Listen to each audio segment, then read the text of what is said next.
Hi guys, இன்றைக்கி நம்ம பார்க்க போகிற டாபிக் பாயிண்ட்ஸ். எடிட் ட்ரிபியூனில் போயினீங்கன்னா உங்களுக்கு பாயிண்ட் ஆப்ஷன் இருக்கும். பாயிண்ட் கொடுத்தீங்கன்னா உங்களுக்கு ஃபஸ்ட்டு 7 பாயிண்ட் தான் நான் இன்றைக்கி சொல்ல போகிறேன்.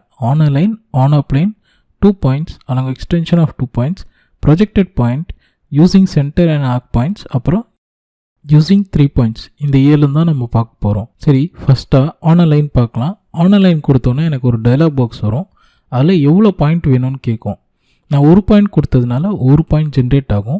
இது எப்படி ஜென்ரேட் ஆகும்னா, ஒரு லைன் ட்ராப் பண்ணுறதுல ஈக்குவலாக ஸ்ப்ளிட் ஆகி ஜென்ரேட் ஆகும்.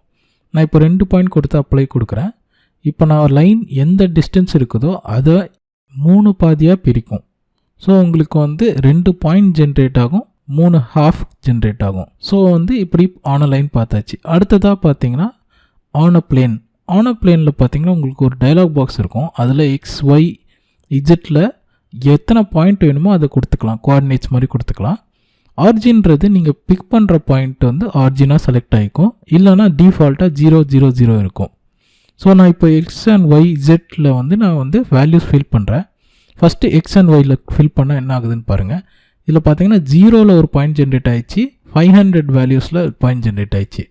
இஜெட்டில் பார்த்தீங்கன்னா 0ல் ஒன்று ஜென்ரேட் ஆகிருக்கு, 500ல் ஒன்று ஜென்ரேட் ஆகிருக்கு. இப்போ எக்ஸ் அண்ட் ஒய் கோஆர்டினேட்ஸில் 2 டைம்ஸ், அதாவது 2 ஸ்டார் கொடுத்தீங்கன்னா உங்களுக்கு 2 டைம்ஸ் ஜென்ரேட் ஆகும். ஆனால் இஜெட்டில் நீங்கள் 2 டைம்ஸ் கொடுத்தீங்கன்னா 0ல் ஜென்ரேட் ஆகும், 500லேயே 2 டைம்ஸ் ஜென்ரேட் ஆகும். ஸோ அதனால் நம்ம இஜெட்டில் பொறுத்த வரைக்கும் 500 1000 வேல்யூஸ் கொடுத்து கிரியேட் கொடுத்தீங்கன்னா உங்களுக்கு 2 பாயிண்ட் ஜென்ரேட் ஆகிடும். ஸோ இப்படி நம்ம பாயிண்ட் அரே கண்ட்ரோல் பண்ணிக்கலாம்.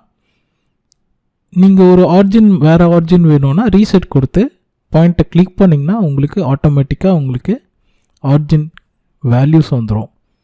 ஸோ இப்படி பாயிண்ட் அரே செலக்ட் பண்ணியாச்சு. அடுத்ததாக பார்த்தீங்கன்னா parallel to 2 பாயிண்ட்ஸ் இருக்குது. டிஸ்டன்ஸ் ஒரு 100 mm கொடுக்குறேன். கொடுத்துட்டு அப்ளை ஓகே கொடுத்ததுக்கப்புறம் நீங்கள் எந்த டைரெக்ஷனில் வேணுமோ அந்த டைரெக்ஷன் நீங்கள் ட்ரா பண்ணிங்கன்னா அந்த டைரெக்ஷனுக்கு பேரலாக பாயிண்ட் ஜென்ரேட் ஆகும். இப்போ நான் மறுபடியும் ட்ரா பண்ணுற பாருங்கள். இப்போ நான் ஒரு 2 டைரெக்ஷன் செலக்ட் பண்ணுறேன், 2 பாயிண்ட்ஸ் செலக்ட் பண்ணுறேன். அதுக்கு பேரலாக உங்களுக்கு 100 mmல பாயிண்ட் ஜென்ரேட் ஆகிடுச்சு. வேர்ட்டிக்கலாக கொடுத்தாலும் வேர்ட்டிக்கல் டைரெக்ஷனுக்கு பேரலாக உங்களுக்கு பாயிண்ட் ஜென்ரேட் ஆச்சு. ஸோ இப்படி தான் பாயிண்ட்ஸ் ஆன பேரலல் லைன்ஸ் பார்த்துட்டோம். அடுத்ததாக என்ன பார்க்கலான்னா எக்ஸ்டென்ஷன் ஆஃப் 2 பாயிண்ட்ஸ். இதுதான் நம்ம பார்க்க போகிறோம். இதில் ஒரு வேல்யூஸ் கொடுக்குறேன், 500 mm சொல்லி வச்சுக்கோங்க. நான் இப்போ 2 பாயிண்ட்ஸ் ட்ரா பண்ணும்போது கடைசியாக வர பாயிண்ட்லேருந்து உங்களுக்கு 500 mm தள்ளி உங்களுக்கு ஒரு பாயிண்ட் ஜென்ரேட் ஆகும். இதே நான் நெகட்டிவ் வேல்யூஸ் கொடுத்தேன்னா நெகட்டிவ் டைரெக்ஷனில் எனக்கு க்ரியேட் ஆகும். ஸோ நான் -500 கொடுக்குறேன்.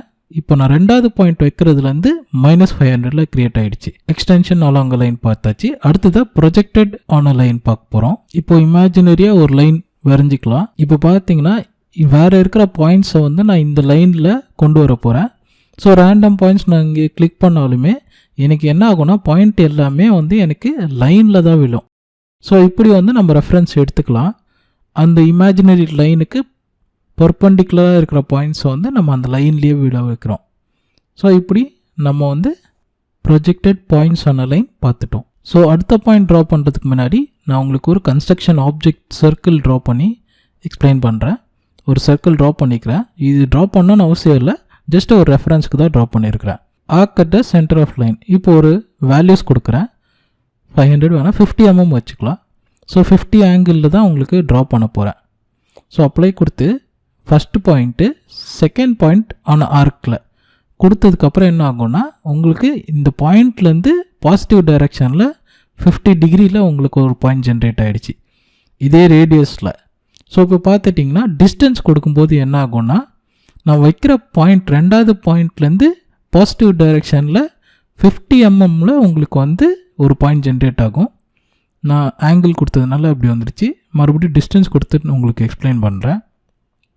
நான் எங்கேயாவது வைக்கிறேன்னா அந்த ரேடியஸ் வித்து பாசிட்டிவ் டைரெக்ஷனில் 50 mmல வந்திருக்கு. ஸோ இப்படி தான் ஆர்க் பாயிண்ட்ஸ் நம்ம க்ரியேட் பண்ண போகிறோம். அடுத்ததாக ஒரு சர்க்கிள் ட்ரா பண்ணிவிட்டு யூஸிங் 3 பாயிண்ட்ஸ் யூஸ் பண்ண போகிறோம். ஃபஸ்ட்டு 3 பாயிண்ட் செலக்ட் பண்ணிட்டேன்.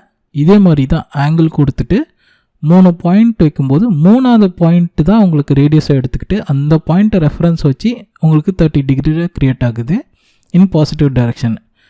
அதே மாதிரி டிஸ்டன்ஸ் கொடுக்கும்போது என்ன ஆகும்னா தேர்ட் பாயிண்டில் இருந்து உங்களுக்கு சேம் ரேடியஸில் உங்களுக்கு க்ரியேட் ஆகுது 50 mm டிஸ்டன்ஸில்.